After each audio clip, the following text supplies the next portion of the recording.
வானத்துக்கும் பூமிக்கும் தன்னை வெளிப்படுத்திக்கிற ஆற்றலை விஸ்வரூபம்னு சொல்லுவாங்க. அந்த விஸ்வரூபத்தை கடவுளால மட்டும்தான் எடுக்க முடியுமா? உதாரணமா ராமாயணத்துல அனுமாரும், மகாபாரதத்துல கிருஷ்ண பகவானும் விஸ்வரூபம் எடுத்ததா நாம படிச்சிருக்கோம்.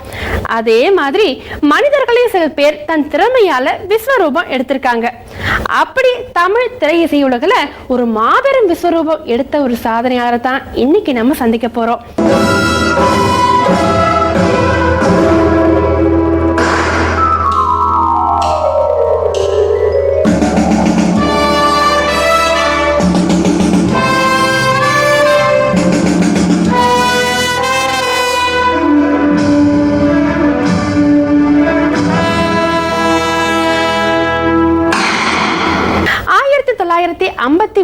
இருந்த இன்னைக்கு வரைக்கும் தமிழ், தெலுங்கு, கன்னடம், மலையாளம், ஹிந்தின்னு பல மொழிகள்ல 1200 படங்களுக்கு மேல இசையமைச்சு இன்னைக்கும் மக்கள் மனசுல சுகராகம் இசைச்சிட்டு இருக்காரு.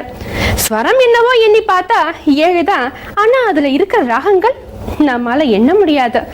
அதே மாதிரி இந்த சாதனையாளர் என்னவோ பார்க்க 5 அடி தான். ஆனா அவர் இசையமைச்ச பாடல்கள் நம்மால எண்ணி மாளாது. அனைவருக்கும் அடியனின் அன்பு வணக்கங்கள். திரும்பி பார்க்கிறேன் என்ற நிகழ்ச்சி இது. ஆனால் இது நிகழ்ச்சி என்னுடைய வாழ்க்கையில் நான் தினந்தோறும் திரும்பி பார்த்து கொண்டு தான் இருக்கிறேன். என்னுடைய வாழ்க்கையை நான் எப்படி வந்தேன் என்ன நினைத்து கொண்டே தான் இருக்கிறேன். இது மக்களுக்காகவும் என் நண்பர்களுக்காகவும், அதாவது இந்த ஜெயா டிவி அவங்களுடைய நல்ல ஒரு அனுபவத்துக்காகவும் ஒரு நல்ல உள்ளத்துக்காகவும் இந்த விழா, இந்த நிகழ்ச்சியை நடத்துகிறார்கள். அதை பார்த்து நீங்கள் மகிழுங்கள். எனக்கும் சந்தோஷம்தான். அச்சம் என்பது மடமையடா, அஞ்சாமை திராவிடர் உடமையடா. 6லும் சாவு 100லும் சாவு, தாயகம் காப்பது கடமையடா, தாயகம் காப்பது கடமையடா. அச்சம் என்பது மடமையடா, அஞ்சாமை திராவிடர் உடமையடா.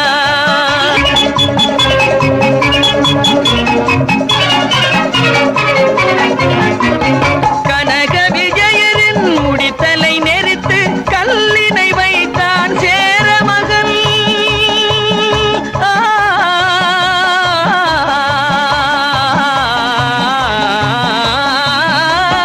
கனக விஜயரின் முடித்தலை நெரித்து கல்லினை வைத்தான் சேர மகன். இமயவரம் பின்னில் மீன் கொடியேற்றி இசைப்பட வாழ்ந்தான் பாண்டியனே. அச்சம் என்பது மடமையடா, அஞ்சாமை திராவிடர் உடமையடா.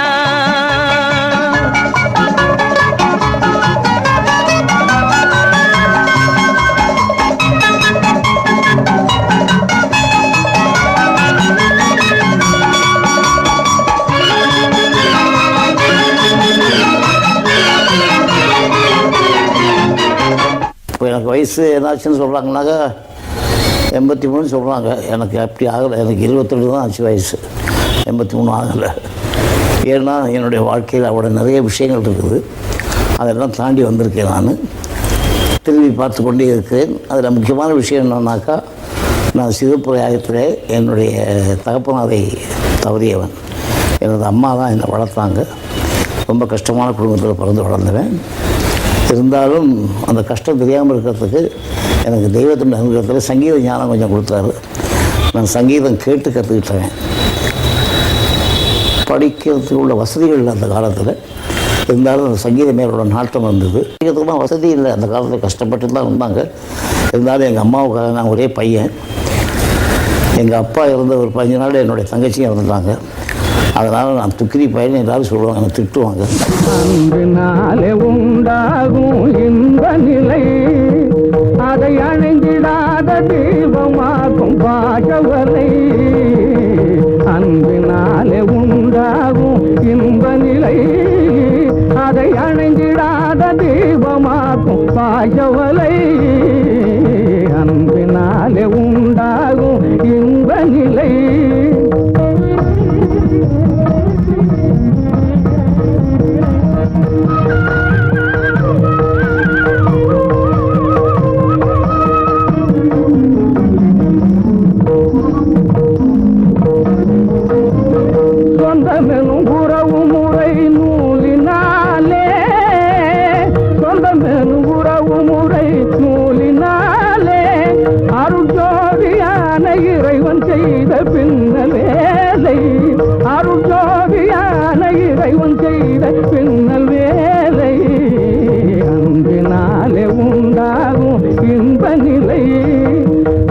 அணைந்திடாத தீபமாக்கும் பாசவலை அன்பினாலே உண்டாகும் இன்ப நிலை.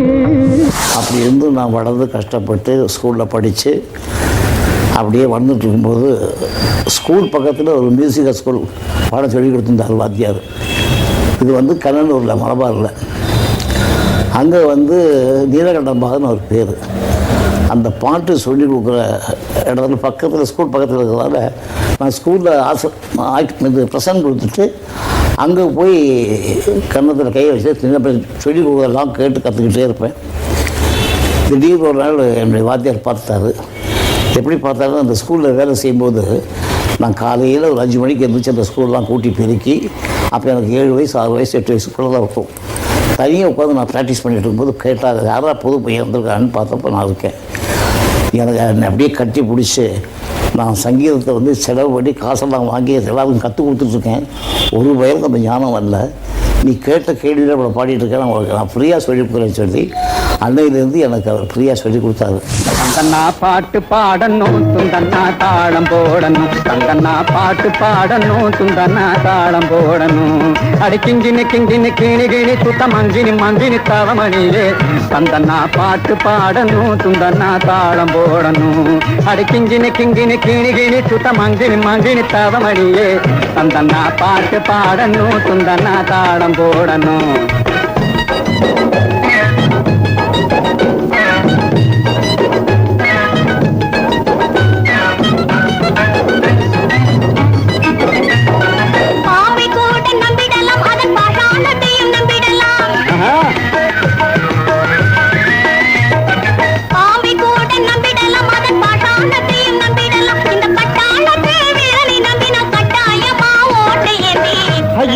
பாட்டு பாடணும், சுந்தனா தாளம் போடணும். தந்தனா பாட்டு பாடணும், சுந்தனா தாளம் போடணும்.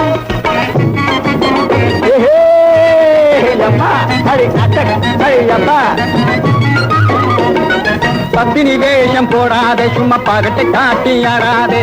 பத்தினி வேஷம் போடாதே சும்மா பகட்டு காட்டி ஆடாதே. சத்தியமா நீ உத்தமியா, சத்தியமா நீ உத்தமியா. இந்த கத்தி முனையில துள்ளிக்கிட்டு என்ன பெத்து பயல் போல எண்ணாது. இந்த கத்தி முனையில துள்ளிக்கிட்டு என்ன பெத்து பயல் போல எண்ணாது. அடிக்கிஞ்சினி அடிக்கிஞ்சினி அடிக்கிஞ்சினி. தந்தண்ணா பாட்டு பாடணும், துந்தண்ணா தாளம் போடணும். தந்தண்ணா பாட்டு பாடணும், துந்தண்ணா தாளம் போடணும். கிட்டத்தட்ட ஒரு 3-4 வருஷம் கிளாசிக்கல் மியூசிக் கற்றுக்கிட்டு என்னுடைய 13ஆவது வயசில் அரங்கேற்றம் பண்ணார். இது வந்து கண்ணனூர், அதாவது எங்கள் தாத்தாவோட உத்தியோகத்தில் இருந்தார். அப்போது ஜெயில் வார்டனில். அங்கே என்னுடைய அம்மாவும் நானும் எங்கள் தாத்தாவும் என்னுடைய குடும்பம் வாழ்ந்துகிட்டே வந்து இந்த சங்கீதத்தை கற்றுக்கிட்டு அப்படியே நடிக்கணும்னு ஆசை வந்தது. நடிக்கிறதுக்காக இந்த ஜெயில் ட்ராமா போடுவாங்கள்ல ஹரிச்சந்திர நாடகம், அதில் லோகிதாசனா நடித்து அப்படியே சினிமாவில் நடிக்கிறதுக்கு எல்லாரும் கிளப்பி விட்டு சினிமா முகத்தை கொண்டு பண்ணாங்க. நேராக என்னுடைய ஒரு 10-12 வயசில் கண்ணூர்லேருந்து திருப்பூர் வந்தேன். மெடிமிக்ஸ் ஹேண்ட்மேட் வழங்கும் திரும்பி பார்க்கிறேன் இடைவேளைக்கு பிறகு. மெடிமிக்ஸ் ஹேண்ட்மேட் வழங்கும் திரும்பி பார்க்கிறேன் தொடர்கிறது. திருப்பூரில் வந்து Somasundara Chettiar, SK Moideen, Jupiter pictures அவங்க அசோசியேஷனில் அங்கே நடந்துட்டு இருந்தது. அவங்க தான் ப்ரொடியூசர், டைரக்டர் எல்லாமே. அவங்க கண்ணகின்னு ஒரு படம் எடுத்தாங்க. அது மெட்ராஸ் கூப்பிட்டு வந்தாங்க என்ன. அப்போ தான் நான் மெட்ராஸ் வந்தேன். மெட்ராஸ் வந்து கண்ணகியிலே எனக்கு வேஷம் கொடுத்தாங்க. கோவலன் வேஷம், பாலகோவலன். அதில் நடித்தேன்.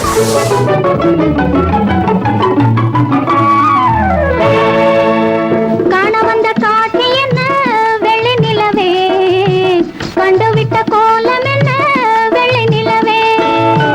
காண வந்த காட்சி என்ன வெள்ளி நிலவே, கண்டுவிட்ட கோலம் என்ன வெள்ளி நிலவே.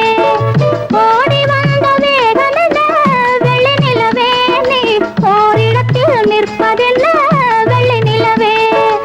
ஓடி வந்த வேகம் என்ன வெள்ளி நிலவே, நீ ஓரிடத்தில் நிற்பதென்ன வெள்ளி நிலவே.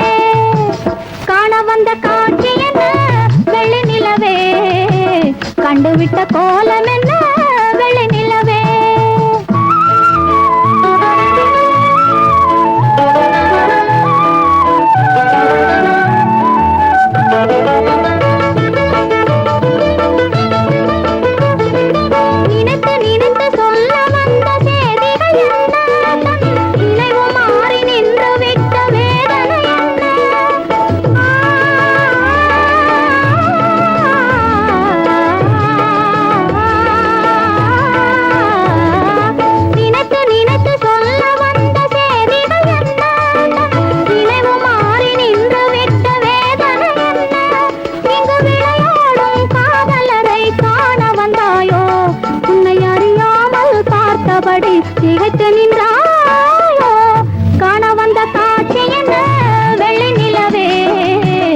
கண்டுவிட்ட கோலம் என்ன வெள்ளி நிலவே.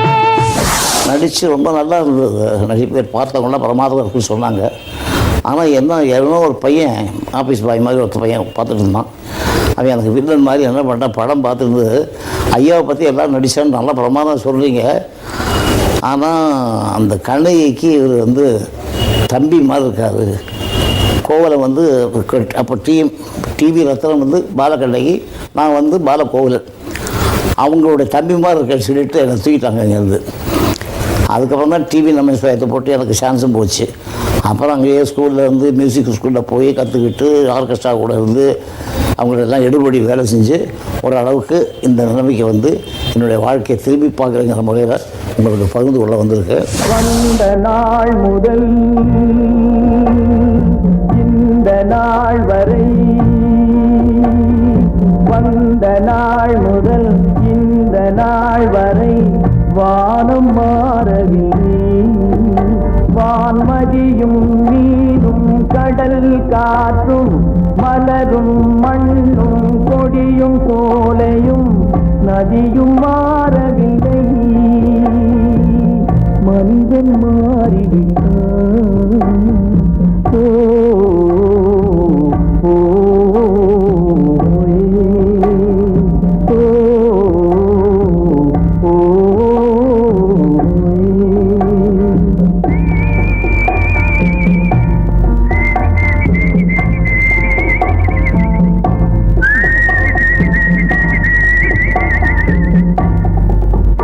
நிலை மாறினால் குணம் மாறுவான்.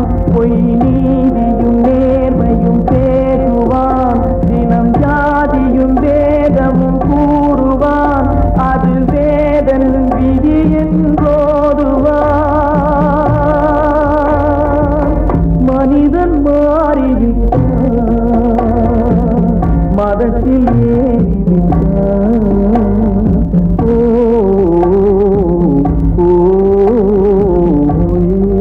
மெல்லிசை சக்கரவர்த்தி, மெல்லிசை மாமன்னர் MS விஸ்வநாதன் அவர்கள் எனக்கு தமிழில் ஸ்வரப்பிச்சை கொடுத்த என் ஆசான், என் கடவுள்.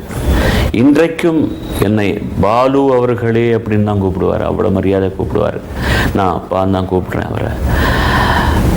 அவர் போட்ட ஒரு சிமெண்ட் ரோட்டில் இன்றைக்கி எல்லா music directors BMWs, Aadi and Chevrolet காரில் எல்லாம் போயிட்டுருக்காங்க, மெர்சிடிஸ் காரில். இந்த தொழில்நுட்ப இம்ப்ரூவ்மெண்ட் இல்லாத காலகட்டத்தில், சிங்கிள் ட்ராக் இருந்த காலகட்டத்திலேயே அவர் பண்ணின எக்ஸ்பெரிமெண்டேஷன்ஸ், ஆர்கெஸ்ட்ரேஷன் முதல் கொண்டு நம்ம மறக்கவே முடியாதது. அது மட்டுமே இல்லை, முக்கியமாக 4 வாய்ஸஸ், சௌந்தரராஜன் சார், சுசீலா அம்மா, PB ஸ்ரீனிவாஸ், எல்லாரீஸ்வரி, இவங்களுக்கு ஒரு புதிய அட்ரஸை வாங்கி கொடுத்த ஒரு மாமனிதர் அவர். அப்படியே இந்த சிறுவனுக்கு ஒரு அடையாளம் காட்டி கொடுத்த என்னுடைய மானசீக குரு, என்னுடைய தந்தை, என்னுடைய கடவுள் MS விஸ்வநாதன் அவர்கள்.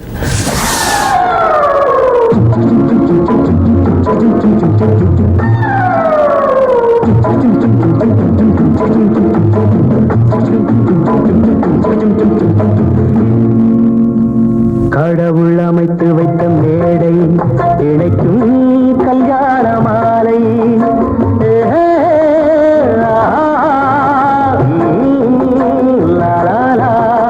கடவுள் அமைத்து வைத்த மேடை இணைக்கும் கல்யாண மாலை. இன்னார்க்கு இன்னார் என்று எழுதி வைத்தானே தேவன் அன்று. இன்னார்க்கு இன்னார் என்று எழுதி வைத்தானே தேவன் அன்று. கடவுள் அமைத்து வைத்த மேடை இணைக்கும் கல்யாண மாலை. எனக்கு ஒரே ஒரு பெயின், எங்க மாதிரி பொடி பசங்களுக்கெல்லாம் பத்மஸ்ரீ டாக்டரேட் கொடுத்துட்டு இருக்காங்க. மற்றவங்களுக்கு கண் இல்லைன்னா கூட நான் ஒத்துக்கிறேன், காது இல்லையா, இவரை பற்றி ஏன் நினைக்க மாட்டேங்கிறாங்கன்னு தெரியல. நானும் எவ்வளவோ முயற்சி பண்ணிருக்கிறேன். அவர் கேட்டால் எனக்கு இது ஒன்றும் தேவையில்லை, அன்பு போதும் அப்படின்றார். ஆனால் நியாயமாக கிடைச்சா அவருக்கு தாதா சாஹேப் பால்கே அவார்டு கிடைக்கணும், if not Bharat Ratna at least Padma Vibhushan கிடைக்கணும். அந்த குறை தான் எனக்கு மனசில் இருக்குது. அவருக்கு கடவுள் நீண்ட ஆயுளும் கொடுக்கணும், நீண்ட ஆரோக்கியமான ஆயுள் கொடுக்கணும். இன்னும் நிறைய இசை அவர் விரல்களிலிருந்து, அவர் குரலிலிருந்து வெளியே வரணும். இது என்னுடைய ஆசை.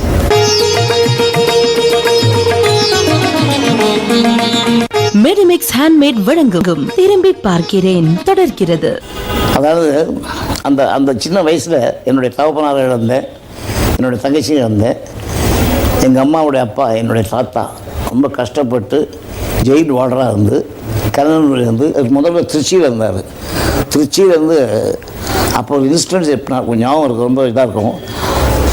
கஷ்டப்பட்டு இவர் சம்பாதிச்சு என்னை காப்பாற்றுறாங்க நான் புரிஞ்சுக்கிட்டேன். பட் எனக்கு எந்த வசதியும் இல்லை, என்ன பண்ணணும்னு ஒன்றும் புரியல.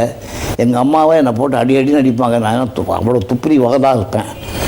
ஒரு நாளைக்கு எனக்கு மனசில் ரொம்ப வெறுப்பு வந்து போய் அங்கே புதுக்கோட்டைக்கு போகிற வழியில் ஒரு கிராமம் இருக்குது, அந்த கிராமத்தில் ஒரு குளம் இருக்குது. அந்த குளத்தில் தற்கொலை பண்ணிக்க போயிட்டேன். என்னவோ தெரியல, என் பின்னால் எங்கள் அம்மா வந்து எனக்கு தெரியாது. நான் குதிக்க போகும்போது டக்குன்னு பிடிச்சாங்க. பிடிச்சிட்டு ஏன்னா என்ன பண்ண, நான் வாழ்க்கை எனக்கு வெறுத்து போச்சு. உனக்கு வெறுத்து போச்சுன்னா எனக்கு எவ்வளோ வெறுத்து இருக்கும்.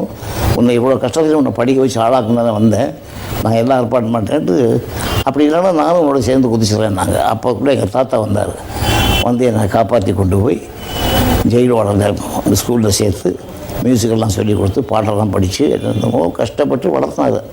தெய்வமே தெய்வமே நன்றி சொல்லேன், தெய்வமே தேடினேன் தேடினேன் கண்டு கொண்டேன் அன்னையை, கண்டு கொண்டேன் அன்னையை.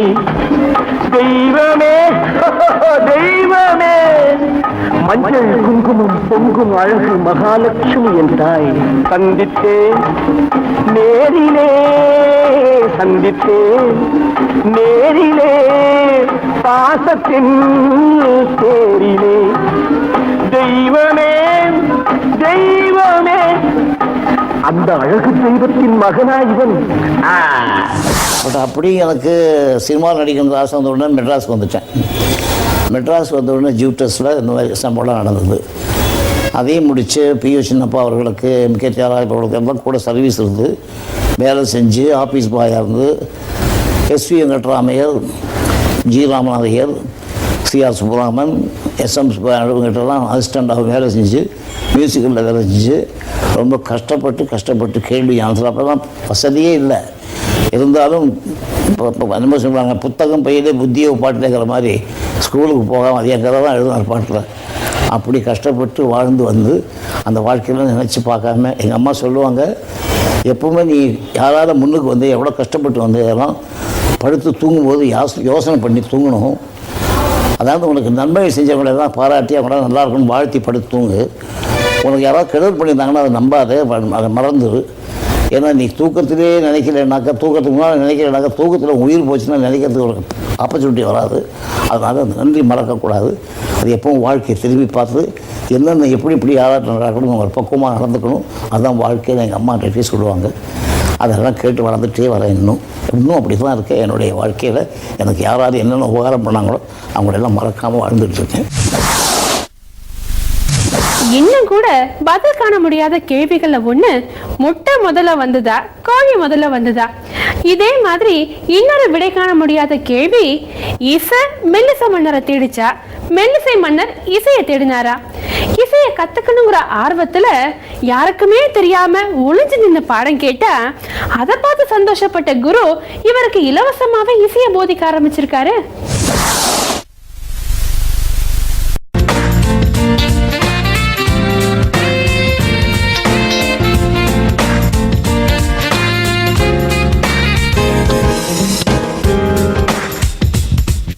எம்எஸ்வி அவர்கள் முதல்ல சம்பாதிச்சதும் ஆசைப்பட்டது தன்னுடைய தாயையும் தனக்கு இலவசமா இசையை சொல்லி கொடுத்த குருவையும் கௌரவிக்கணுங்கிறது தான். ஆனா அந்த ஆசையை ஆண்டவன் நிராசையாக்குனானே, அது ஏன்? செந்தமிழ் தேன் மொழியாள் நிலாவென சிரிக்கும் மலர் கொடியாள், நிலாவென சிரிக்கும் மலர் கொடியாள். பைங்கனி இதழில் பழர தருவாள், பருகிட தலை குனிவாள். செந்தமிழ் தேன் மொழியாள் நிலாவென சிரிக்கும் மலர் கொடியாள், நிலாவென சிரிக்கும் மலர் கொடியாள். பைங்கனி இதழில் பழரசம் தருவாள், பருகிட தலை குனிவாள்.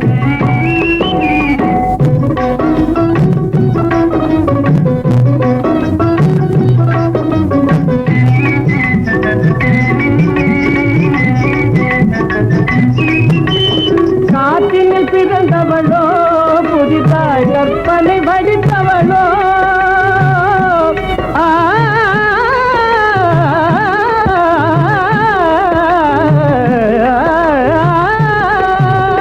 காற்றினில் சிறந்தவளோ புதிதாய் கற்பனை வடித்தவளோ சேற்றினில் மலர்ந்த செந்தாமரையோடி பூச்சரமோ சேற்றினில் மலர்ந்த செந்தாமரையோ செவந்தி பூச்சரமோ அவள் செந்தமிழ் தேன் முடியாள் நிலாவென சிரிக்கும் மலர் கொடியாள் நிலாவென சிரிக்கும் மலர் கொடியாள் பைங்கனி இதழில் பழரசம் தருவாள் பருகிட தலை குனிவாள்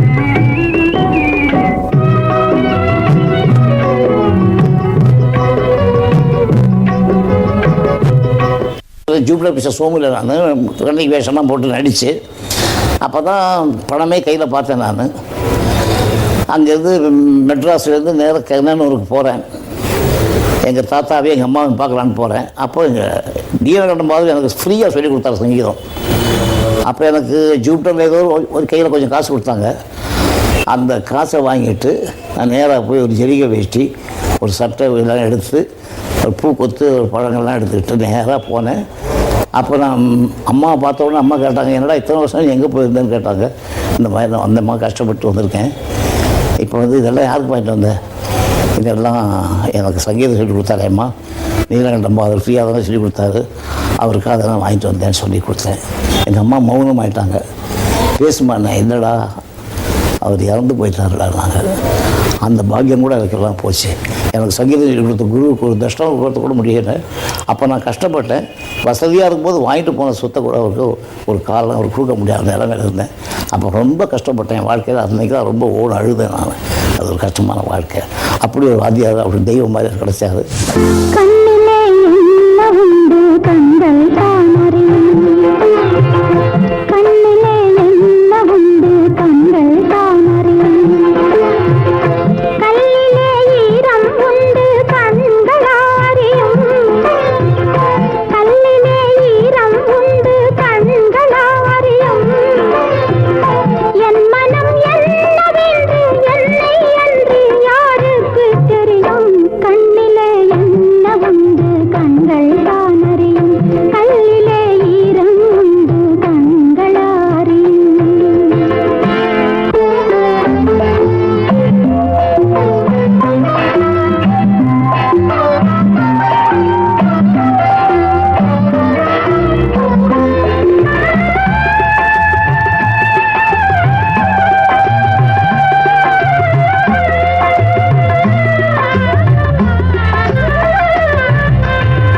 நெருப்பென்று சொன்னால் நீரிலும் அணையும் நீரென்று சொன்னால் நெருப்பிலும் வேகும் நெருப்பென்று சொன்னால் நீரிலும் அணையும் நீரென்று சொன்னால் நெருப்பிலும் வேகும் நான் கொண்ட நெருப்பு அணைக்கின்ற நெருப்பு நான் கொண்ட நெருப்பு அணைக்கின்ற நெருப்பு யார் அணைப்பாரோ இறைவனின் பொறுப்பு. எனக்கு பாட்டுகள் எம்எஸ் சுப்புலட்சுமி அம்மாவது, தியாகராய பாரதி, எஸ்சி கிருஷ்ணப்பா இவங்க பாட்டுகள்லாம் கேட்டு கேட்டு எனக்கு கேட்கணும்னு ஆசை வரும். அப்போ நான் ஜூப்டரில் ஒர்க் பண்ணிட்டு இருக்கும்போது பகல்லாம் வேலை செய்வேன், ஷூட்டிங்கில் ஒர்க் பண்ணுவேன். ராத்திரி ஆனால் என் கையில் காசு இருக்காது. அந்த ரெக்கார்டு கேட்கணும்னு ஆசை வரும், அந்த பாட்டு கேட்டு வாசிக்கணும்னு ஆசை வரும். அப்போ நேராக போய் நான் இங்கே 3 ரோட்டில் மின்ட் தியேட்டரில் ஒரு அளவுக்கு அந்த மின்ட் தேட்டரில் பக்கத்தில் ஒரு டீ கடை இருக்குது. அங்கே கடை வடை இதெல்லாம் வாங்கி நிலக்கடையெல்லாம் வாங்கி இன்டர்வலில் தேட்டரில் வடை வைப்பேன். இப்போ என்ன அந்த பாட்டு கேட்கணும் பஸ் அப்படியெல்லாம் பாட்டில் இன்ட்ரெஸ்ட் வந்து கஷ்டப்பட்டு பாட்டுகள் கேட்டு வாழ்ந்த அனுபவங்கள் சொல்கிறேன். அப்படியெல்லாம் கஷ்டப்பட்டதுனால தான் அந்த இசைங்கிறது இன்னும் ஒரு முடிவு இல்லாமல் இருக்கேன். நான் இன்னும் கற்றுக்கிட்டு இருக்கேன், இன்னும் வாழ்ந்துட்டு இருக்கேன். அது எங்கே போய் நிற்க போகுது தெரியல. அது ஒரு பெரிய ஓஷன் கடல் அந்த இசை, அதில் ஒரு துளியம். பாவாடை தாவணியை பார்த்த உருவமா பாலாடை போன்ற முகம் மாறியதேனோ பனி போல நாணமதை மூடியதேனோ பாவாடை காவணியை பார்த்த உருவமா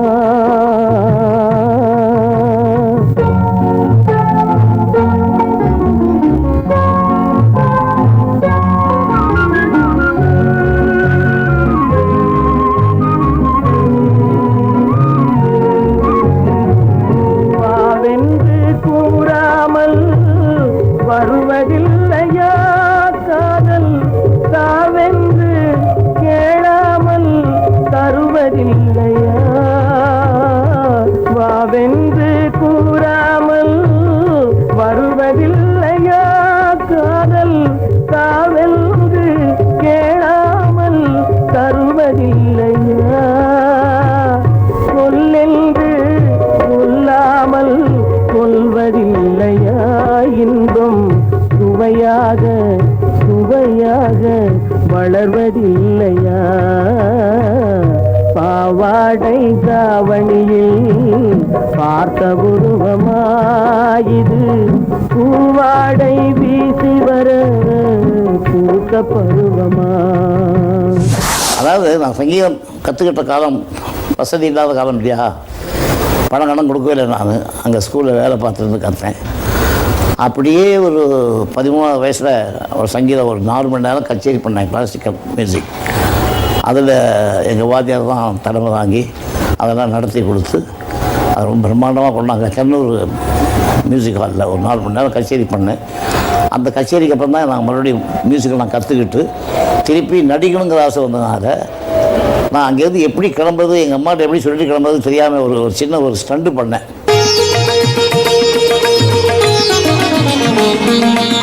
மெடிமிக்ஸ் ஹேண்ட்மேட் வழங்கும் திரும்பி பார்க்கிறேன் இடைவேளைக்கு பிறகு. மெடிமிக்ஸ் ஹேண்ட்மேட் வழங்கும் திரும்பி பார்க்கிறேன் தொடர்கிறது. நான் அங்கேருந்து எப்படி கிளம்புறது, எங்கள் அம்மாட்ட எப்படி சொல்லிட்டு கிளம்புறது தெரியாமல் ஒரு சின்ன ஒரு ஸ்டண்டு பண்ணேன். அங்கே இந்த தெருக்கூத்து வாசிக்கிற மேடெல்லாம் தூக்கிட்டு எப்படி இதெல்லாம் காமிக்கிறதுக்கு வருவாங்க. அவங்க வாத்தியத்தை எடுத்து வாசித்து நான் நல்ல தமாஷா ஆடிட்டு இருந்தேன். என் பையன் ஒருத்தன் என் கூட ஃப்ரெண்டு, அவன் எனக்கு வில்லன். அவன் என்ன பண்ணான், நானும் வாசிக்கிறேன்னு சொல்லி அவன் வாசித்து அந்த வாத்தியத்தை உடைச்சிட்டான். அவன் உடைச்சாலும் வழியே என் தலையில் பேர் நான் தான் உடைச்சதுன்னு பேர் எல்லாம் சொல்லிட்டாங்க. அப்புறம் தான் எங்கள் அம்மா உதவுன்னு உதச்சி அடிச்சு விட்டு தரத்தி விட்டாங்க. அப்புறம் நான் திருப்பூர் வந்து எங்கள் மாமா தாய் மாமா மூலமாக தான் மெட்ராஸுக்கு வந்தேன். அது வரைக்கும் எனக்கு அவ்வளோ கஷ்டப்பட்டு நொந்து போனேன். வாழ்க்கையில் வந்து வெறுப்பு வந்து வேறு மாதிரி இல்லாமல் எப்படியாவது வந்து காமிக்கணுங்கிற இதாக்கி வச்சுருந்தேன். அந்த அதாவது ஒரு வெறுப்பு வந்த வாழ்க்கையில் வெற்றி அடையணுங்கிற நம்பிக்கை வந்தது. அந்த நம்பிக்கை தான் ஒருத்தருக்கு இருந்தால் நல்லாயிருக்கும் வாழ்க்கையில் என்னோட அபிப்பிராயம். காற்றில் மிதக்கும் ஒலிகளிலே கடலில் தவழும் அலைகளிலே இறைவன் இருப்பதை நான் அறிவேன், என்னை அவனே தான் அறிவான். இறைவன் இருப்பதை நான் அறிவேன், என்னை அவனே தான் அறிவான். உலகம் பிறந்தது எனக்காக, ஓடும் நதிகளும் எனக்காக.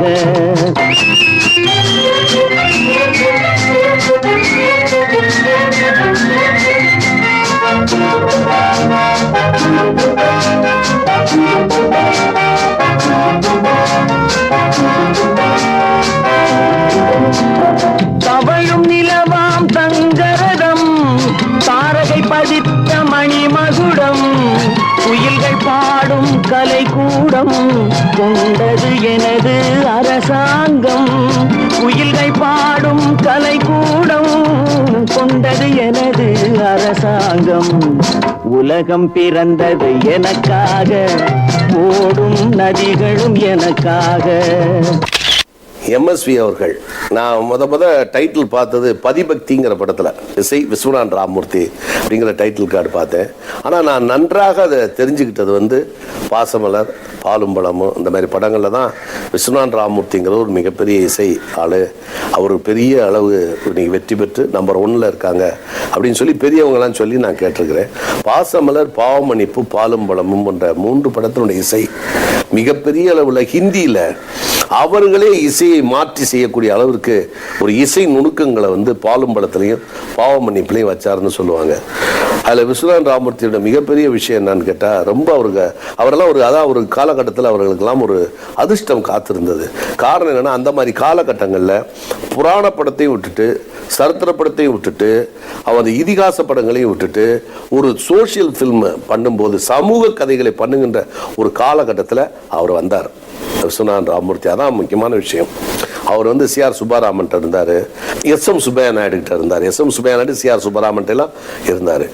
ஜி ராமநாதையர்லாம் மிகப்பெரிய ஒரு இசை மேதையாக இருந்தாலும் அவருடைய காலகட்டம் உத்தமபுத்திரன்லாம் ரொம்ப நல்லா போட்டார், பல படங்கள் போட்டார், பாகவதருடைய ஹரிதாஸ்லாம் போட்டார். பட் 1957க்கு அப்புறம் மிக அதிகமாக சமூக படங்கள் வரும்பொழுது அதில் வெஸ்டர்ன் கலந்து மெல்லிசை கலந்து வரும்போது விஸ்வநாதன் அண்ணனுக்கு அருமையான தீனி. ராமமூர்த்தி அவர்களின் இணைவில் ரொம்ப இணைப்பு, ரெண்டு பேரும் சேர்ந்து மிக அருமையாக செய்தார்கள்.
என்ன முதலாளி கூப்பிட்டு போனதே கண்ணகிங்கிற படத்தில் பாலகோவனுக்காக போனார். சரி, அதை போட்டு நடித்தேன். அது சூட் ஆகிறேன்னு சொல்லி என்னை கேன்சல் பண்ணி போட்டாங்க.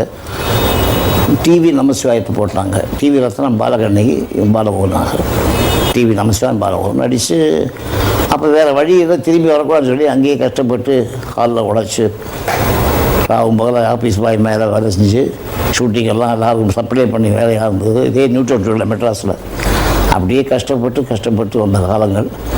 அப்போது ஒரு நாளைக்கு எங்கள் அம்மா என்ன பண்ணாங்க, அதாவது ஒரு ஒரு ஒரு ஒரு சங்கடமான நிலைமையில் எங்கள் அம்மா வந்து, சரி இனிமேல் இவனை விட்டால் நம்ம வாழ்க்கையில் இவனும் நம்ம இருக்கணும்னு சொல்லிட்டு தான் கூட்டு வந்து எப்படியோ சொல்லிக் கொடுக்கணும்னு ஆசைப்பட்டு சங்கீதம் சொல்லிக் கொடுத்துக்கு ஏற்பாடு பண்ணாங்க. அந்த சங்கீதத்தில் என்ன ஆகி போச்சுன்னா, எனக்கு எங்கள் வாத்தியார் வந்து நொந்து போய் அங்கேயும் வாழுதான். உங்களுக்கு என்னன்னு கேட்டிங்கன்னா, வந்து வளரணுங்கிற ஆர்வத்தில் சில நேரத்தில் என்ன அறியாமல் சில தப்புகள் பண்ணுவேன். அப்புறம் நொந்து போவேன். அப்புறம் வாழ்க்கையில் அனுபவப்பட்டு கஷ்டப்படுவேன். இதெல்லாம் கஷ்டம் தான். ஒரு மனுஷனுக்கு கஷ்டம் வந்தாக்கா அதை தாங்கக்கூடிய சக்தி வில் பவர் வேணுங்கிறத அப்போ கற்றுக்கிட்டேன் நான்.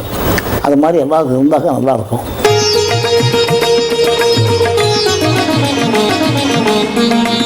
மெடிமிக்ஸ் ஹேண்ட்மேட் வழங்கும் திரும்பி பார்க்கிறேன் தொடர்கிறது. அங்கே நான் ஜூட்டரில் இருந்து விலகினதுக்கு அப்புறம் நான் மறுபடியும் சேலம் போனேன். சேலம் போன போது ஆத்தூரில் டிஎஸ் பாலையா அவர் கம்பெனியில் நான் முதல்ல விளைஞ்சிருக்கேன். எம்ஆர் ராதா கம்பெனிலாம் விளைஞ்சிருக்கேன். அவர் கம்பெனியில் ராமாயணம் நாடகம் நடக்கும். அப்போ நான் என்ன பண்ணுவேன், இன்டர்வல் வரைக்கும் 6 மணிக்கு தான் வாசிப்பேன். அதுக்கப்புறம் வேஷம் போடுவேன். இப்படி நைட் நடிச்சுட்டு இருந்த காலம்.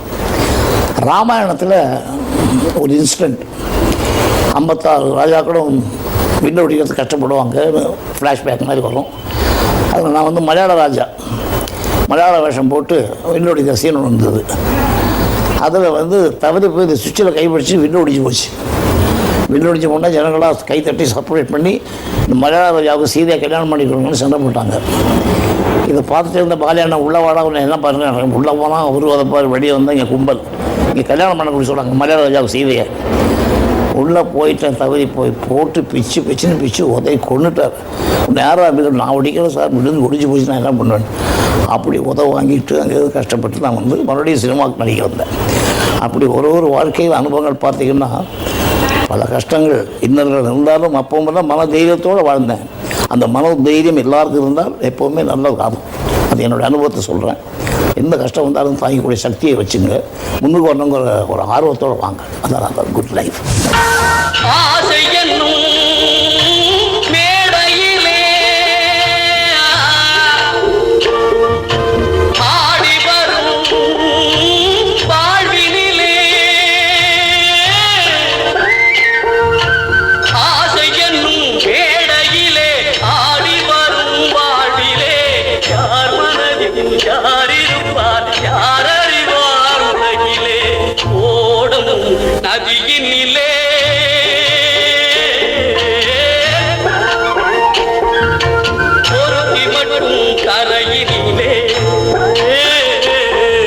இது மாதிரி பல இன்சிடெண்ட்டுக்கு அப்புறம் ஒரு தடவை என்னாச்சுனாக்கா, நாடகம் நடந்துகிட்டே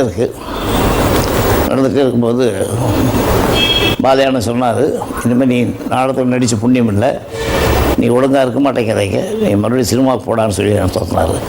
அப்போ நான் என்ன சொன்னேன், அப்போ என்னுடைய ஃபேமிலியெல்லாம் சேலத்தில் இருந்தது. அப்போ நான் மெட்ராஸுக்கும் போக முடியல, நாடகத்துலேயும் நடிக்க முடியல. மெட்ராஸுக்கு போனால் இங்கே ஜூட்டில் கெட்ட பேர். இப்படி இருந்து வாழ்ந்துட்டு இருக்கும்போது என்ன பண்ணுறதுன்னு புரியாமல் அப்போ என்ன ஆச்சு, அங்கே சேலம் கேவி மகாதேவன் மியூசிக் டைரக்ஷன் நடந்துகிட்ருக்கு. அங்கே நான் போனேன், போய் சான்ஸுக்காக போனேன். பாட்டு பாடி காமிச்சேன், கோரஸில் பாட்டு சான்ஸ் வரணும்னு சொன்னேன். அப்போது அங்கே ஒரு மியூசிஷியன் பிஎஸ் திவாகரன் எனக்கு சின்ன பிள்ளைலேருந்து தெரியும். அப்போ என்னுடைய திறமையை பற்றி சொன்னார் மகாதேவன் மாமாட்ட. பையன் கட்டிக்காரன், எனக்கு கோரஸ் கொடுக்கூடாது, நல்லா லைஃப் கொடுக்கணும் அப்படின்னு ஆசைப்பட்டேன். அப்போ சொன்னார் அவர், நீ கோரஸ் பாடி இருந்தனா நீ கோரஸ்லேயே பாடிட்டு இருப்ப, நீ எந்த இடத்துலேருந்து மிஸ் பண்ணி வந்தியோ அதான ஜூப்டரில் உனக்கு கெட்ட பேர் வாங்கிட்டு வந்தேன்னு சொன்னேன், அங்கேயே போய் நீ மன்னிப்பு கேட்டு அங்கே போய் சேர்ந்துக்க அப்படின்னாரு. ராமாயணத்துல ராமர் வில்ல ஒடிச்சதும் சீதை ராமருக்கு மாலை போட்டா. ஆனா ராமாயண நாடகத்துல நம்ம எம்எஸ்வி சார் வில்ல ஒடிச்சதும் இசையரசியில மாலை போட்டிருக்காங்க. ஒரு மேதைய இன்னொரு மேதையால தான் புரிஞ்சுக்க முடியும் போல இருக்கு. பாருங்க, அன்னைக்கு பிரபலமா இருந்த கேவி மகாதேவன் சார் கிட்ட கோரஸ் பாடவாவது வாய்ப்பு கொடுங்கன்னு நம்ம எம்எஸ்வி சார் கேட்டதும் அவர் என்னடான்னா, நீ கோரஸ் பாடுனா கடைசி வரைக்கும் கோரஸ் தான் பாடிட்டு இருக்கணும், உன் திறமை அதுக்கும் மேலன்னு அவருக்கு அட்வைஸ் பண்ணி திருப்பி அமைச்சிருக்காரு.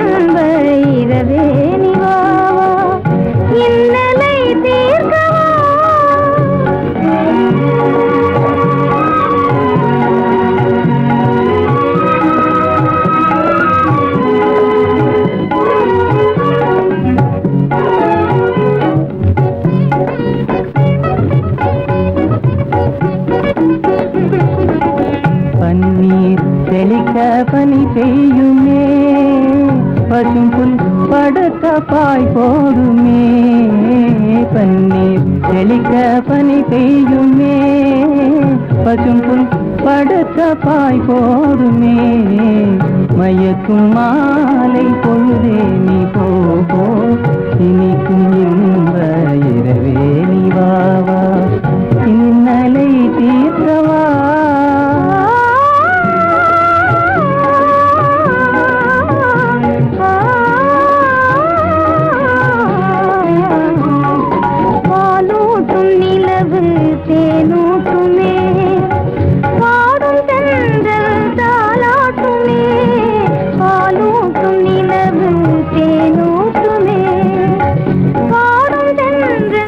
ஒரு தடவை என்னாச்சுனாக்கா, நாடகம் நடந்துகிட்டே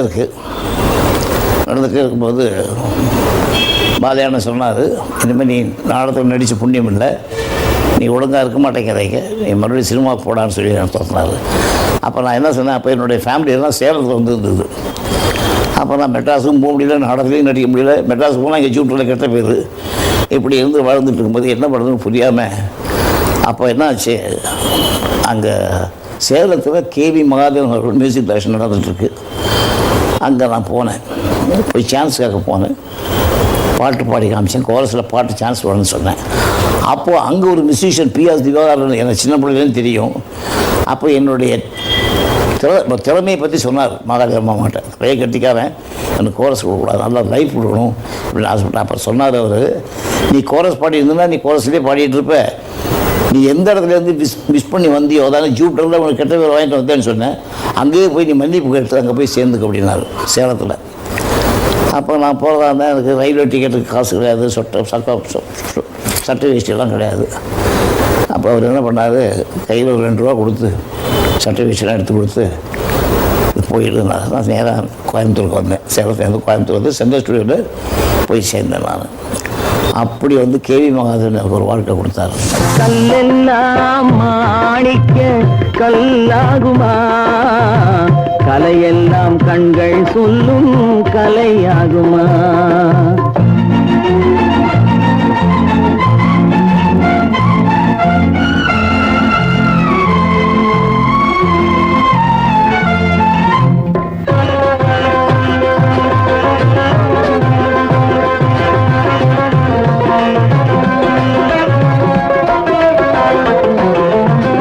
கன்னித்தமிழ் தந்ததொரு திருவாசகம், கல்லை கனி ஆக்கும் உந்தன் ஒரு வாசகம். கன்னித்தமிழ் தந்ததொரு திருவாசகம், கல்லை கனி ஆக்கும் உந்தன் ஒரு வாசகம்.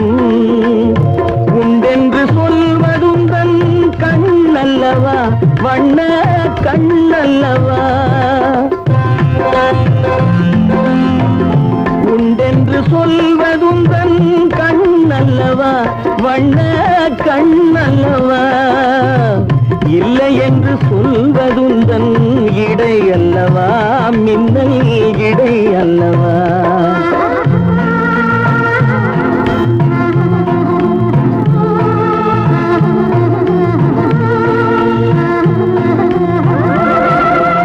எஸ்எம் சுப்பையநாடு என்ன பண்ணுவாருனாக்கா, அங்கே வர்ற பாட்டுகளுக்கெல்லாம் மெட்டு போடுவார், கிடைக்காதவருக்கு மெட்டு ரொம்ப கஷ்டப்படுவார்.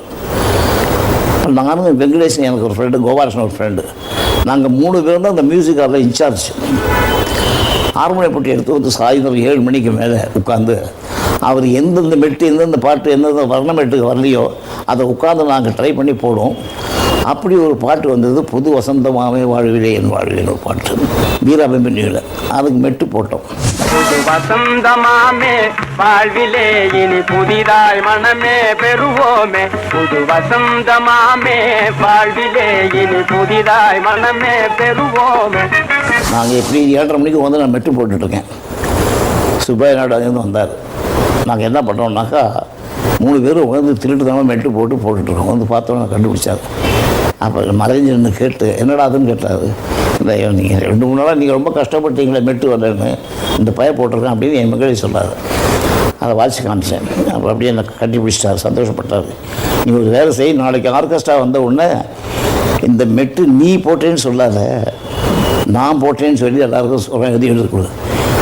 கேட்டால் நீ போட்டே சொல்லக்கூடாது. இல்லைங்க நம்ப மாட்டாங்க. இல்லை நீ போட்டே சொல்லு. அப்புறம் அடுத்த நாள் காலையில் ஆர்கெஸ்ட்ராலாம் இருக்காங்க. நான் அப்புறம் சொன்னேன். அதில் ஒருத்தர் மட்டும் ஜோசேட்னு ஒரு சித்தா பிள்ளைனால என்னுடைய திறவே தெரியும். டேய் விஸ்வநாதா, இது வந்து சுப்பையநாடு போட்டாரா நீ போட்டியா அப்படின்னு கேட்டார். இல்லை நான் போடவே இல்லை, அவர் தான் போட்டார். அப்படியா அப்படின்னு தலையை காட்டிட்டார். அப்படி அதுலேருந்து என்ன ஆச்சுனாக்கா பல பழக்கங்கள். ஒவ்வொரு படத்தும் அந்த பாட்டு ஹிட் ஆச்சு. அது வந்து UR ஜீவத்திரமும் திருச்சி லோகநாதனும் பண்ணாங்க, புது வசந்தமாமே வாழ்விடன்னு. இனிதாம் நமதே இக வாழ்வே, இனிதாம் நமதே இக வாழ்வே.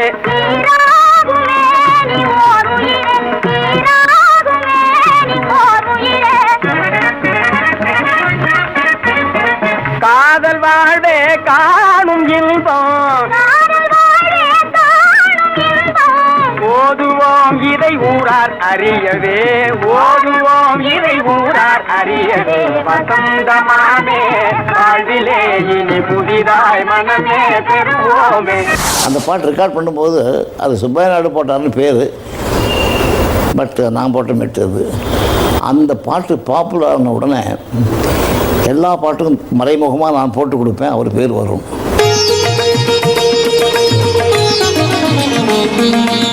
மெடிமிக்ஸ் ஹேண்ட்மேட் வழங்கும் திரும்பி பார்க்கிறேன் இடைவேளைக்கு பிறகு. ஆறுதல் தரும் நீண்ட நேரம் வர ஆறுதல் பெற தினமும் பிரஷ் பண்ணணும். முதல்ல நான் ஐஸ்கிரீம் சாப்பிடுவேன். புதிய கோல்கேட் சென்சிட்டிவ் ப்ரோ ரிலீஃப் பல்கூச்சத்தில் இருந்து உடனடி மற்றும் நீடித்த ஆறுதல், இல்லைன்னா பணம் வாபஸ். டென்டிஸ்ட்கள் பரிந்துரைக்கும் நம்பர் 1 பிராண்ட்.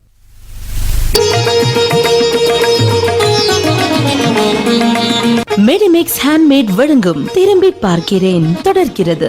செந்தில் சுழிலேருந்து எல்லாரையும் விளக்குனாங்க, ஆர்கெஸ்ட்ரா வேலை விலக்கி ஒரு மாதம் சம்பளத்தை கொடுத்து அனுப்பிச்சிட்டாங்க. அதில் எண்ணி அனுப்பிச்சாங்க.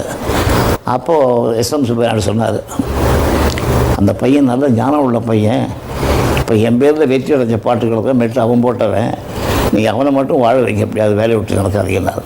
இதுக்கு முன்னால் நான் ஜூட்டில் இருந்தவன், இப்போ வந்து ஜூட்டில் எப்படி போயிருக்கேன்னு பாருங்கள். அந்த எஸ்எம் சுப்பையா தான் என் தெய்வம். வித்தார கள்ளியெல்லாம் விறகு வெட்ட போகையிலே, வித்தார கள்ளியெல்லாம் விறகு வெட்ட போகையிலே, கத்தாழ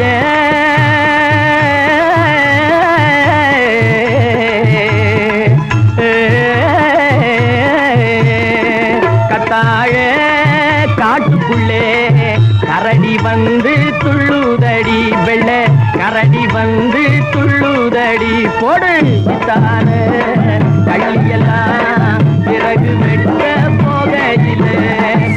அவர் சொன்னார், உன்னை எப்படியாவது வாழ வைக்க என்னை விட்டுறாதேன்ட்டு. அப்புறம் அங்கேருந்து வந்தாச்சு, மெட்ராஸ் கூப்பிட்டு வந்தாங்க.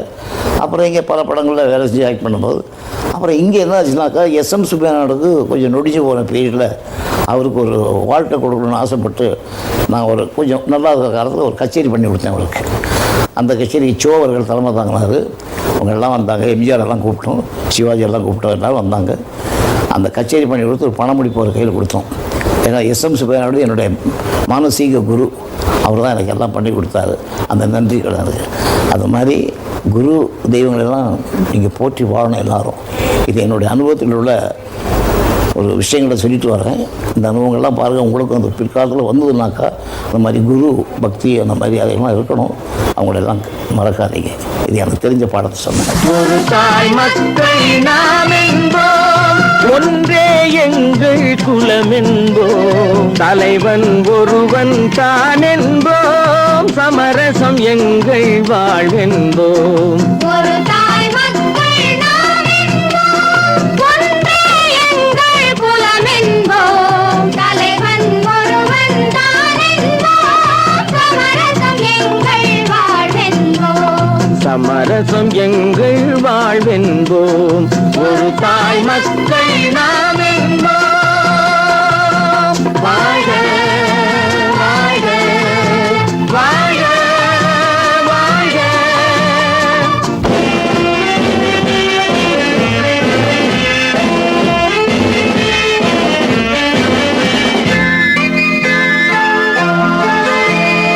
பொதிகை மலையில் பிறந்தவளா, பூவை பருவம் அடைந்தவளா, பொதிகை மலையில் பிறந்தவளா, பூவை பருவம் அடைந்தவளா, கருணை நதியில் குளித்தவளா, காவிரி கரையில் கழித்தவளா, கருணை நதியில் குளித்தவளா, காவிரி கரையில் கழித்தவளா.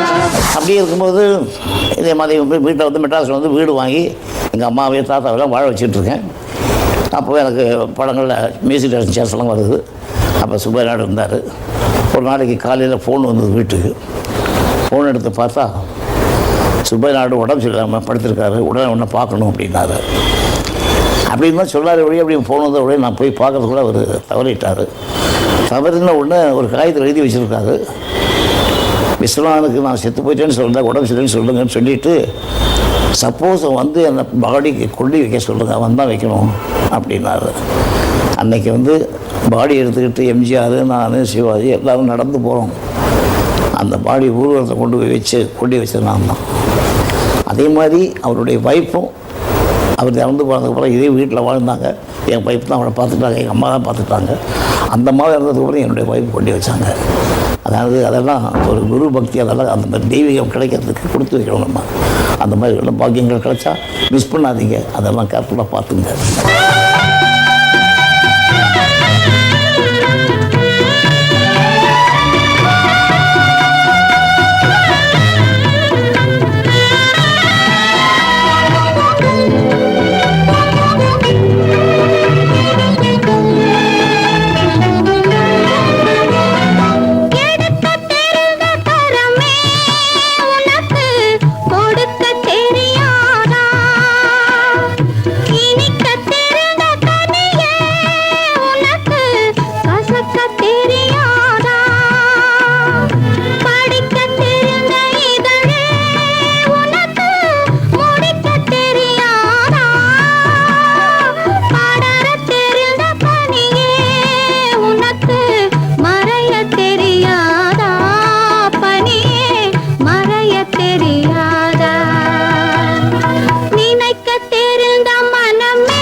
விஸ்வநாதன் மெல்லிசை மன்னர் என்ற பட்டம் பெற்றவர். அந்த பட்டத்துக்கு உரியவர். என்னென்ன உத்திகளை சினிமா மெட்டிலே கையாள வேண்டுமோ அத்தனையும் கையாண்டு விட்டார். வெஸ்டர்ன், இந்துஸ்தானி எல்லாவற்றையும் கையாண்டு விட்டார். ஒரு முறை ஐபிஆர்எஸ்ல எங்களுக்கு ஒரு பாராட்டு நடந்தது. எனக்கு ஐபிஆர்எஸ்னா இந்தியன் பெர்ஃபார்மிங் ரைட்ஸ் சொசைட்டின்னு பேர். எங்களுக்கு இசையமைப்பாளர்களுக்கு, பாடலாசிரியர்களுக்கெல்லாம் ராயல்ட்டி கொடுக்கக்கூடிய ஒரு அமைப்பு பம்பாயில் இருக்கிறது. அந்த ஐபிஆர்எஸ் தலைவராக அப்போது இருந்தவர் நௌஷத் தலைமையில் எனக்கு பாராட்டு விழா. அதாவது ஒவ்வொரு அதில் உறுப்பினராக இருப்பவர்களுக்கு ஒவ்வொரு ஆண்டும் ஒவ்வொருத்தருக்கு பாராட்டு விழா. அன்றைக்கு அந்த ஆண்டு எனக்கு பாராட்டு விழா நடந்தபோது நௌஷத்தை வச்சுக்கிட்டு சொன்னேன், தென்னாட்டின் நௌஷத் அண்ணன் மெல்லிசை மன்னர் எம்எஸ்வி அவர்களே என்று சொன்னேன். உடனே நான் என்ன சொல்கிறேன் என்று கேட்டுக்கொண்டு அவர் ஆங்கிலத்தில் கேட்டுக்கொண்டு உடனே எழுந்து ஆங்கிலத்தில் சொன்னார், இல்லை அவர் தென்னாட்டு நௌஷத்தா இருக்கலாம், ஆனால் நான் வடநாட்டு எம்எஸ்வி என்று நௌஷத் சொன்னார். நௌஷத் எவ்வளவு பெரிய மியூசிக் டைரக்டர், அவர் வடநாட்டு எம்எஸ்வி என்று சொல்லிக் கொள்வதில் நான் பெருமைப்படுகிறேன் என்று சொன்னால் இதைவிட அண்ணன் எம்எஸ்விக்கு என்ன பெருமை வேண்டும்? அப்படிப்பட்ட மிகச்சிறந்த மேதை, இசை மேதை எம்எஸ் விஸ்வநாதன் அவர்கள்.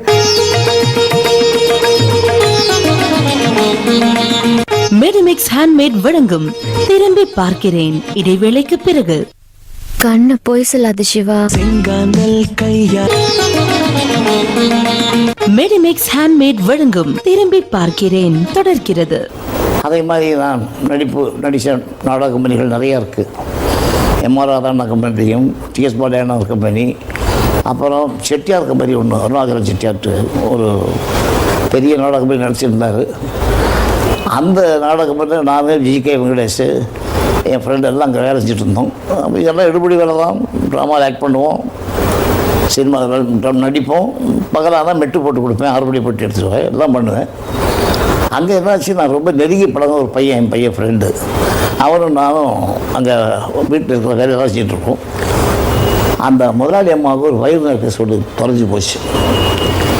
அது என் மேலே டவுட் வந்து நான் தான் எடுத்தேன்னு சொல்லி எல்லோரும் குற்றம் சாட்டி என்னை உதவுதன்னு உதச்சி இங்கேருந்து நேராக திருச்சியில் இருக்கேன். இப்போ திருச்சியிலேருந்து நேராக தஞ்சாவூருக்கு போலீஸ் ஸ்டேஷன் கொண்டு போய் அடைச்சி வச்சாங்க. 2 நாளாச்சு 3 நாளாச்சு விடலை. அப்புறம் அந்த நகை கிடச்சிருக்குன்னு வந்து என்னை கூப்பிட்டு வந்தாங்க. அப்படின்னு சொல்லி அந்த திருட்டு பட்டத்தை எடுத்துக்கும் போது சொன்னாங்க, நான் திருநவங்களை விட்டுறாதீங்க, திருடாதவங்களை குறைந்த சொல்லாதீங்கன்னு சொன்னேன். அது அப்படியே ஞாபகம் இருக்குது. அந்த மாதிரிலாம் கஷ்டப்பட்டேன் ரொம்ப வாழ்க்கையில். அதெல்லாம் நினச்சி பார்க்கும்போது நான் வந்து உங்களுக்காக வந்து திரும்பி பார்க்குறேன் இல்லை, என்னுடைய வாழ்க்கையில் எப்போவுமே திரும்பி பார்த்துட்டே தான் இருக்கேன். திரும்பி பார்க்கிறேன் இல்லவே இல்லை. அப்படி இருந்தால் தான் வாழ்க்கை. நினைப்பதெல்லாம் நடந்து விட்டால் தெய்வம் ஏதுமில்லை, நடந்ததையே நினைத்திருந்தால் அமைதி என்றுமில்லை. நினைப்பதெல்லாம் நடந்து விட்டால் தெய்வம் ஏதுமில்லை, நடந்ததையே நினைத்திருந்தால் அமைதி என்றும் இல்லை. முடிந்த கதை தொடர்வதில்லை இறைவன் ஏட்டினிலே. தொடர்ந்த கதை முடிவதில்லை மனிதன் வீட்டினிலே. நினைப்பதெல்லாம் நடந்து விட்டால் தெய்வம் ஏதுமில்லை. நடந்ததையே நினைத்திருந்தால் அமைதி என்றும் இல்லை. இப்படியே வாழ்க்கையில் பல திசைகளில் ஓடி ஆடி வேலை செஞ்சு ஒரு ஒரு ஒரு நிரந்தரமாக ஒரு வாழ்க்கை அமையணுங்கிறதுக்காக தான் அங்கே கோயம்புத்தூரில் சென்ட்ரல் ஸ்டுடியோவில் வாழ்ந்தேன். அங்கே இப்படி என்னக்கா எஸ்எம் சுப்பையநாடு அவர்கள், அங்கே தான் சிஆர் சுப்பராமன் வருவார். சிஆர் சுப்பராமன் வர்ற காலத்தில் அத்தைப்பள்ளி ராமராவ் வருவார். சிஎஸ் ஜெயராமன் அவர்கள் வருவாங்க. டிகே ராமூர்த்தி அண்ணன் எனக்கு வழிகாட்டி அவர் வருவார். இவங்கெல்லாம் வர்ற காலத்தில் நான் தான் அவங்களுக்குலாம் அசிஸ்டண்ட்டாக இருப்பேன். அங்கே தான் கடதாசையும் மீட் பண்ணேன். அப்போ ஒரு தடவை என்ன ஆகி போச்சுனாக்கா, அந்த பாட்டுகளுக்கெல்லாம் நான் மெட்டு போடுறதெல்லாம் இவங்களுக்கெல்லாம் தெரியும். ஆனால் பேர் வந்து சுபையான பேர் தான் வரும். அப்படி அங்கே இருக்கிற காலத்தில் வாழ்க்கையில் என்னன்னாக்கா, தேவதாஸ்னு ஒரு படம் அவங்க செஞ்சிட்ருக்குறாங்க. அந்த பீரியடில் தான் சுப்பராம் சார் அவர்கள் தவறிட்டாங்க. தவறின உடனே அந்த படத்துக்கு ஒரு 3 பாட்டு பாக்கி இருந்தது. அதை நான் போகணுன்னு சொல்லி அப்போது ஜூப்டர் பிஸ்லேருந்து சென்ட்ரல் வந்தாச்சு. இங்கே வந்தாச்சு, மெட்ராஸ் வந்தாச்சு. மெட்ராஸ் வந்ததுக்கப்புறம் மெட்ராஸில் தான் அந்த சிஆர் சுப்பராமன் சார் தேவதாஸ் படத்துக்கு மியூசிக் போட்டார். அது அவர் இறந்த உடனே ஒரு 3 பாட்டு நாங்கள் போட்டோம். நானும் ராமூர்த்தி நாம் சேர்ந்து ஒர்க் பண்ண ஆரம்பித்தோம். அப்போது அவர் தான் விஷ்ணா ராமூர்த்தி காம்பினேஷன் அப்போ தான் வந்தது. அதில் வந்து ராமூர்த்தி தான் எனக்கு வழிகாட்டி. நேரம் வந்தா கூடி வரும்னு சொல்லுவாங்க. நல்ல நண்பர்கள் கூடி வரத்துக்கும் நேரம் வரணும் போல இருக்கு. அதான் சென்ட்ரல் ஸ்டுடியோல நம்ம எம்எஸ்வி சார் வேலை பார்க்கும்போது கவியரசர் கண்ணதாசனும் இன்னொரு மெல்லிசை மன்னர் ராமூர்த்தி அவர்களும் இவருக்கு நண்பர்களாகியிருக்காங்க. Jewellery sponsor by Tara's.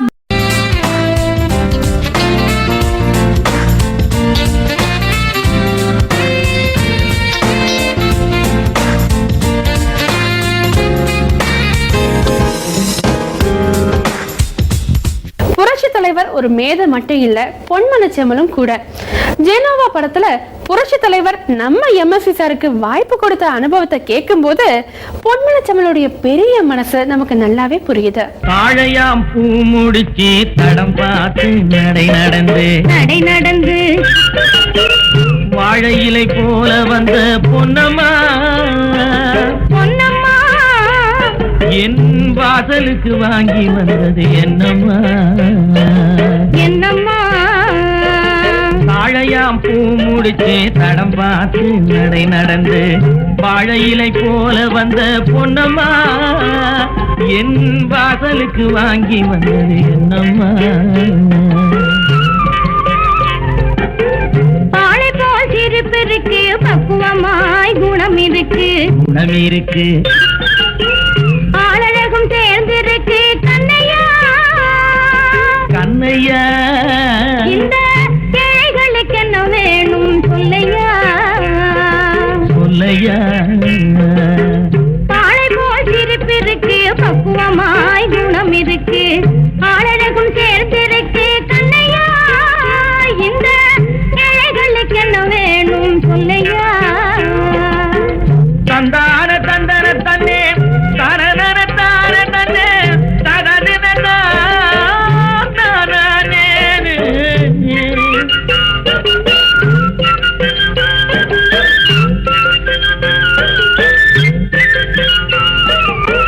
தாயாரின் சீதனமும்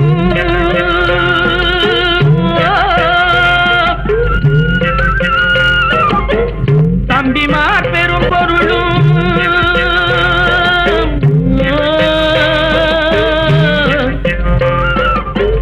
தாயாரின் சீதனமும் தம்பிமார் பெரும் பொருளும் மாமியார் வீடு வந்தால் போதுமா. ஜெனோவாங்கிற படத்துக்கு நான் மியூசிக் பண்ணக்கூடிய சந்தர்ப்பம் கிடச்சது. அதுக்கு நான் போய் பண்ண போது பல பாட்டுகள் பண்ணோம். அப்போது ஈபி ஈப்பச்சின்னு ஒரு ப்ரொடியூசர் வர அங்கே வந்து அவர் வந்து 4 நாள் கம்போசிங் போது சுப்ராம் சார்ட்ட வேலை செஞ்சுட்டு இருக்கும்போது ஒரு 4 நாள் ராத்திரி போய் கம்போசிங் உட்காந்துட்டு பாட்டெல்லாம் போட்டு ரெடி பண்ணிட்டோம். அடுத்த நாள் காலையில் நியூட்டன் ஷூட்டில் ரெக்கார்டிங். அப்போ தான் ஃபஸ்ட்டு படம் ஜெனோவா தனியாக நான் ஆரம்பித்தேன். என்னை போட்டாங்க, ராமூர்த்தியெல்லாம் கூட இருந்தார். அப்போது ஃபோனில் கேட்குறாரு, நாளைக்கு ரெக்கார்டிங் வச்சுருக்கேன் வரியா எம்ஜிஆரை கேட்குறாரு. இபி வச்சார். எம்ஜிஆர் சொன்னார், யார் மியூசிக்குன்னு கேட்டார். அது விஸ்வநாதன் ஒரு பையன், யாரும் இந்த எடுபடியாக ஆஃபீஸ் பாய் அவன் தான், நான் வரமாட்டேன், அவனை வாங்கிடுங்க அப்படின்னாரு. அப்புறம் எவ்வளோ சொல்லி பார்த்தா நாங்கள் பக்கத்தில் நின்றுட்டுருக்கோம். இல்லை நாளைக்கு ரெக்கார்டிங் ஃபிக்ஸ் பண்ணியாச்சு, அவன் நல்லா கம்போஸ் பண்ணியிருக்கான், நான் அவனை வச்சு தான் எடுப்பேன். இல்லை அவன் நல்லா இருக்காது, வேறு ஆளை போட்டால் தான் நான் நடிப்பேன்னாரு. நீங்கள் நடிக்கலைனாலும் பரவாயில்ல, அவன் தான் என் படத்துக்கு மியூசிக்கில் போட்டு அடுத்த நாள் நியூட்டன் ஸ்டுடியோவில் ஒரு 4 பாட்டு ரெக்கார்ட் பண்ணோம். ரெக்கார்ட் பண்ணி மறுபடியும் ரெக்கார்டிங் அடிச்சு 2 நாள் பொறுத்து கேட்டிருக்காரு. ஆயிடுச்சு, நடிக்கிறீங்க, காட்சிட்டு கொடுங்க. இல்லை நான் பாட்டு கேட்கணும், நல்லா தான் நடிப்பேன். அப்புறம் அடுத்த நாள் ஷூட்டிங் வரதுக்குள்ள பாட்டை கேட்டிருக்காரு.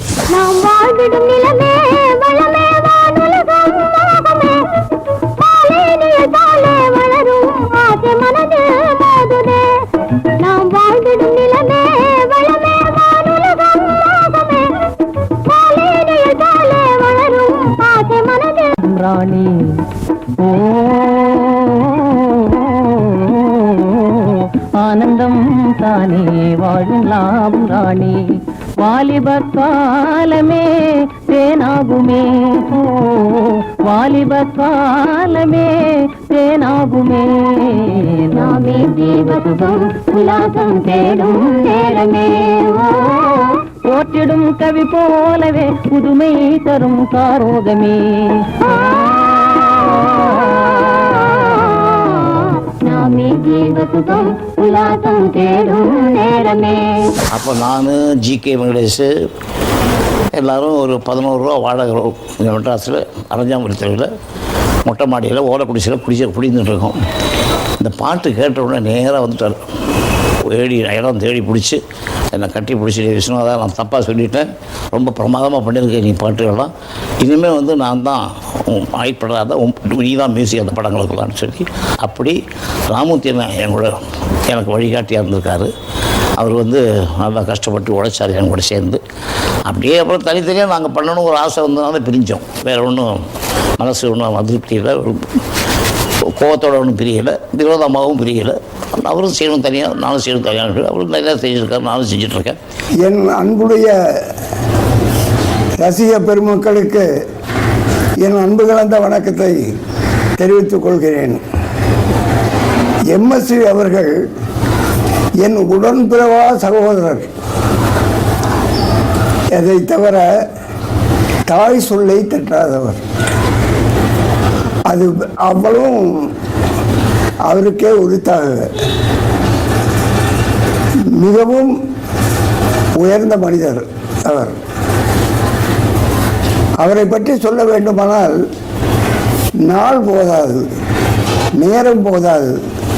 ஆகையினால் நானும் அவரும் இணைபிரியாத சகோதரர்கள்.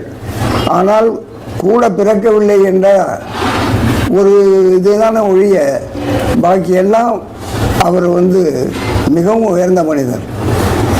ஒரு கம்பெனியில் வேலை செய்யும் போது கூட பணம் அவர் தான் வாங்குவார். அந்த பணத்தை என்னிடம் கொடுத்து விட்டு, அண்ணன் நீங்கள் தான் என் கையில் கொடுக்கணும் அப்படின்னு சொல்லுவார். அப்படி உள்ள மனுஷரை நான் வந்து இதுவரையும் பார்த்ததே இல்லை.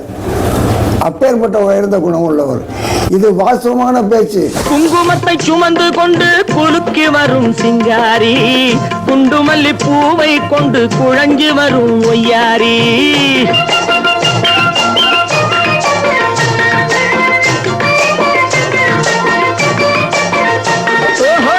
குங்குமத்தை சுமந்து கொண்டு குலுக்கி வரும் சிங்காரி, குண்டுமல்லி பூவை கொண்டு குழஞ்சி வரும் ஒய்யாரி. கட்டி முகம் கொண்டவளே, காதல் பேச வந்தவளே, கட்டி முகம் கொண்டவளே, காதல் பேச வந்தவளே. எட்டி எட்டி நின்னு நின்னு தவிப்பதென்ன இருட்டிலே, பட்டிக்காட்ட பார்த்து பார்த்து நினைப்பதென்ன மனசுல கிளிப்பிள்ளே கிளிப்பிள்ளே கிளிப்பிள்ளே கண்ணென்ன கலங்குது பொண்ணென்ன மயங்குது என்னென்ன நினைக்குது எண்ணங்கள் எங்கெங்க பறக்குது. எங்கள் மானசிக குருநாதர் C.R. சுப்பிரமணியன் காலம் சென்ற பிறகு அவர் காலமாயிட்டார். 20 சேர்ந்தே இசையமைக்கணும் அப்படின்னார். அண்ணன் எனக்கு இந்த தொழிலே வேண்டாம், ஏதோ வாய்ச்சோம்னா ஏதோ பணம் கொடுக்குறாங்க பாக்கெட்டில் போட்டுக்கிட்டு போயிடலாம், எனக்கு என்னத்துக்கு இந்த டியூன் நல்லால அந்த டியூன் நல்லால இதெல்லாம் நீங்களே பார்த்துங்க, எனக்கு தேவையில்லை அப்படின்னு சொல்லிட்டேன். இருந்தாலும் அதெல்லாம் முடியாது, நம்ம 2 பேரும் சேர்ந்து தான் இசை அமைக்கணும் அப்படின்னு சொல்லி 2 பேரும் சேர்ந்து இதுவரையிலும் கிட்டத்தட்ட ஒரு 900 இருக்கும், 900 படத்துக்கு மேலே நாங்கள் வேலை செஞ்சுருக்கோம். அதனால் என்றும் இனிமையான சங்கீதத்தை நாங்கள் கொடுத்து கொண்டு இருக்கிறோம்.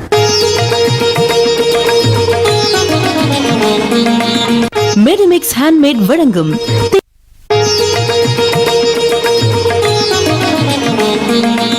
மெடிமிக்ஸ் ஹேண்ட்மேட் வழங்கும் திரும்பி பார்க்கிறேன் தொடர்கிறது. அதுக்கப்புறம் இந்த ஜெனோவா பாடல்கள்லாம் போட்டோம்.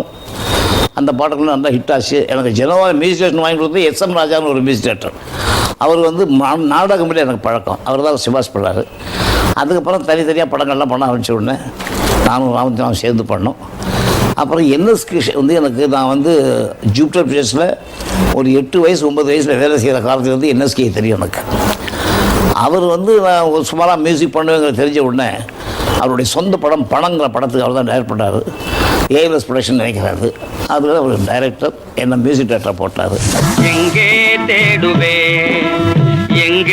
தேடுவேன் பணத்தை எங்கே தேடுவேன், உலகம் செழிக்க உதவும் பணத்தை எங்கே தேடுவேன், உலகம் செழிக்க உதவும் பணத்தை எங்கே தேடுவேன், அரசர் முதல் ஆண்டியும் ஆசைப்படும் பணத்தை எங்கே தேடுவேன், அரசர் முதல் ஆண்டியும் ஆசைப்படும் பணத்தை எங்கே தேடுவேன், கருப்பு மார்க்கெட்டில் கலங்குகின்றாயோ கஞ்சன் கையிலே சிக்கிக் கொண்டாயோ, கருப்பு மார்க்கெட்டில் கலங்குகின்றாயோ கஞ்சன் கையிலே சிக்கிக் கொண்டாயோ, கிண்டிரேசில் சுத்தி கிருகிரித்தாயோ கிண்டிரேசில் சுத்தி கிருகிரித்தாயோ, அண்டின பேர்களை 2 செய்யும் பணத்தை எங்கே தேடுவே, பணத்தை எங்கே தேடுவே. கூட உட்காந்து வேலை வாங்கி ரொம்ப கஷ்டப்பட்டு பாட்டுகள்லாம் போட்டுட்டு அப்புறம் ராமத்தினாவும் கூட இருக்கார்.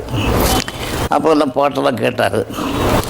கேட்டால் ரொம்ப நல்லா பண்ணீங்கன்னு சொல்லி பாட்டுக்கு பேர் டைட்டிலுக்கு பேர் வைக்கும்போது எப்படி போடலாம் டைட்டில் டிஸ்கஷன் நடந்துகிட்ருக்கு. அப்போ அவர் சொன்னார், நான் சொன்னேன், என்ன கேட்டார் உன்னை அபிப்பிராயம் என்னன்னு. இந்த ராமூர்த்தினம் தான் எனக்கு வழிகாட்டினார், அவர் தான் வயசில் பெரியவர், அதனால் தயவுசெய்து ராமூர்த்தி விஸ்வநாதன்னு போடுங்க, எனக்கு அதான் சந்தோஷம் அப்படின்னு. அவர் சொன்னார், நீ சின்ன பையன், அவன் பெரியவன், நீ சரிஞ்சாலும் உன்னை தாங்கிப்பான், அதனால் விஸ்வநாத ராமூர்த்தின்னு போடு. அவர் நொண்டி சாக்கு சொன்னார். அப்படி நான் சொன்னால் நம்ப மாட்டேங்க, எனக்கு மனசு இஷ்டம் இல்லை. அது ராமூர்த்தி விஸ்வநாதன் போடணும் தான் ஆசைப்பட்டேன். அவர் சாக்கு அப்படி சொல்லி விஸ்வநாத ராமூர்த்தின்னு போடுங்கன்னு சொல்லி எனக்கு சின்ன பிள்ளைன்னு தெரியும் வரேன். அப்புறம் தான் விஸ்வநாத ராமூர்த்தி பல படங்களுக்கு மியூசிக் பண்ணோம். இப்போவும் எனக்கு என்ன வழிகாட்டி எனக்கு தாசியாக இருக்கார். எனக்கு சமயங்களில் அட்வைஸ் பண்ணுவார், நானும் போய் மீட் பண்ணுவேன். அவருடைய பாசம், அவருடைய அன்பு, அவருடைய ஆதரவு எனக்கு இருக்குது. இதை போன்ற பலருக்கு இசை பிச்சை போட்ட ஒரு மகான் MS விஸ்வநாதன். அவங்கள பார்க்கும்போது சந்தோஷம், பேசும்போது இன்னும் மகிழ்ச்சி, அவங்கள பாடும்போது ஜீவனெல்லாம் நிறைந்து வழியும், ரொம்ப வழியும். அவருடைய பாட்டு எல்லா பாடல்களும் நல்ல பாடல்களும் எனக்கெல்லாம் மனப்பாடம். நாங்கள் மியூசிக் கற்றுக்கல, MS விஸ்வநாதனை கற்றுக்கொண்டோம். MS விஸ்வநாதன் கற்றுக்கொண்டா போகிறோம், உங்களுக்கு எல்லா பாட்டும் வந்துடும். என்னென்ன பாவங்கள் அவர் போட்டதெல்லாம் ரொம்ப அற்புதமான பாட்டு. காதல் சிறகு எண்ணங்களாலே பாலம் அமைத்து இரவும் பகலும் நடக்கவா, இத்தனை காலம் பிரிந்ததை எண்ணி, இத்தனை காலம் பிரிந்ததை எண்ணி, இருகை கொண்டு வணங்கவா, இருகை. என்ன பாட்டு சார்!